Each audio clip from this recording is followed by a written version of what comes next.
Dan itu sudah bisa dibilang kegagalan yang sesungguhnya.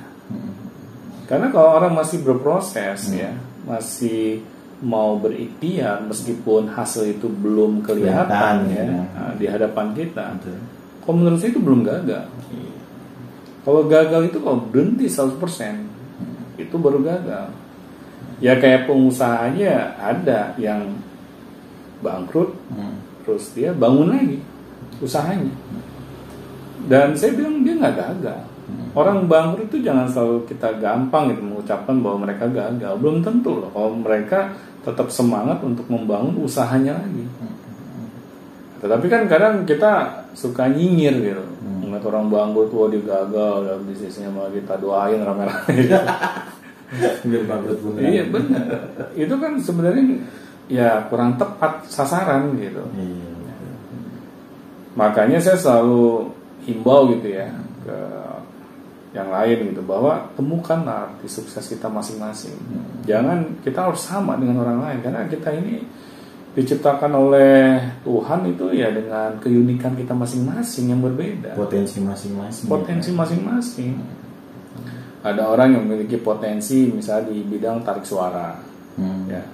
Misalnya ada orang yang memiliki potensi di bidang atletik, ya, jadi atlet misalnya. Jadi musisi misalnya. Ayo manfaatkan hal itu semua yang sudah melekat di diri kita. Karena hal itu akan menjemput kesuksesan kita, Bung. Karena kalau kita misalnya meniru orang lain, wah kalau mau jadi orang sukses harus jadi pengusaha nih. Kebanyakan begitu sih. Benar. Jadi tidak, ya tepatnya sih tidak punya prinsip sendiri. Iya, gitu. Akhirnya karena kita salah pembanding, menurut kita orang sukses itu menjadi pengusaha, akhirnya kita paksakan diri kita menjadi pengusaha.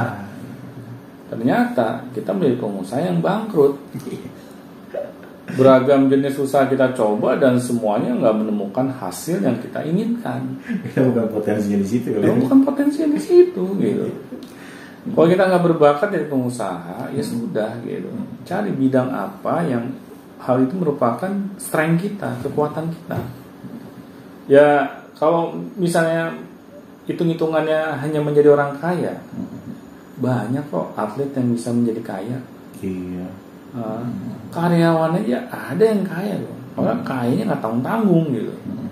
Masuk 10 besar tingkat dunia, orang paling kaya gitu. Kan masih banyak gitu jalan menuju ke Roma gitu. Nah, tetapi karena kita hanya taunya satu jalan, kita pakai kacamata kuda, ya bagaimana kita bisa menemukan arti kesuksesan menurut kita sendiri? Nah, di sini Gung yang kita harus ubah gitu. Cara kita memandang arti kesuksesan. Jangan kita itu senangnya mencari arti kesuksesan di sosial media. Biasanya itu ikut-ikutan tuh. Benar. Biasanya ada yang mandi lumpur sukses. Benar. Mandi lumpur gitu.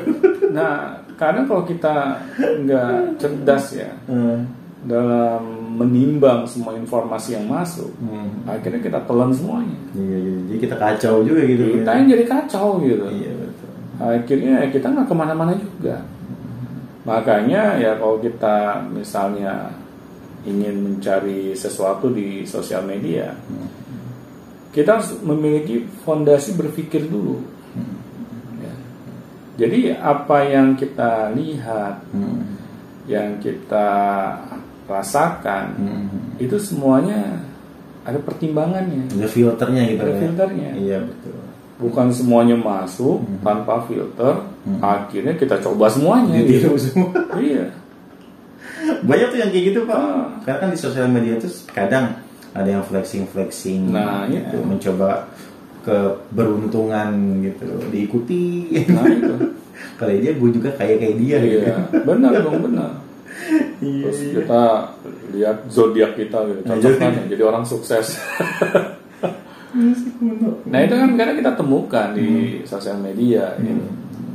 Ini yang malah menjadi penghambat gitu bagi diri kita. Karena sesuatu yang apa ya, yang kita salah persepsikan, akhirnya membuat diri kita ini menjadi sulit loh untuk meraih kesuksesan kita, karena kita sudah salah gitu mengartikan sukses itu sendiri, kata sukses itu sendiri. Iya.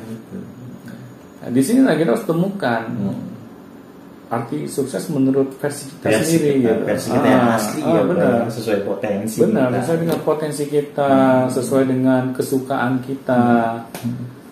Kalau misalnya sesuai dengan hobi kita, dan hobi kita ini bisa membawa kita kepada tingkat kesuksesan tertentu, kenapa tidak? Iya, karena kan biasanya dari situ sih biasanya, benar, orang-orang sukses kayak misalnya katakanlah Ahmad Dhani gitu kan. Iya. Dari dulu memang dia suka main musik. Benar, Sampai sekarang juga bermusik. Sukses ya, sambil gembira gitu. Iya, bayangkan dia bilang bermusik itu sebagai hobi. Iya, kayaknya. Hobi aja bisa menghasilkan uang sebanyak itu, gitu kan. Bisa kebeli rumah di Pondok Indah. Iya. Nah kan asik banget gitu. Iya. Kita enjoy dalam melakukan aktivitas kita, dan hal itu menghasilkan uang yang banyak. Iya. Nah jadi temukanlah Bung, bidang yang membuat kita tuh nyaman gitu. Karena bidang yang membuat kita nyaman adalah arti kesuksesan ya yang sesungguhnya. Oke, baik. Terima kasih Pak Doni atas sharing pada siang hari ini. Baik, langsung saja jika ada yang ditanyakan sekarang langsung saja di link deskripsi atau di kolom komentar, tanyakan langsung, atau teman-teman bisa langsung kirimkan ke Gmail pertanyaannya. Baik, sampai jumpa di Beyond Education selanjutnya. Sampai jumpa teman-teman.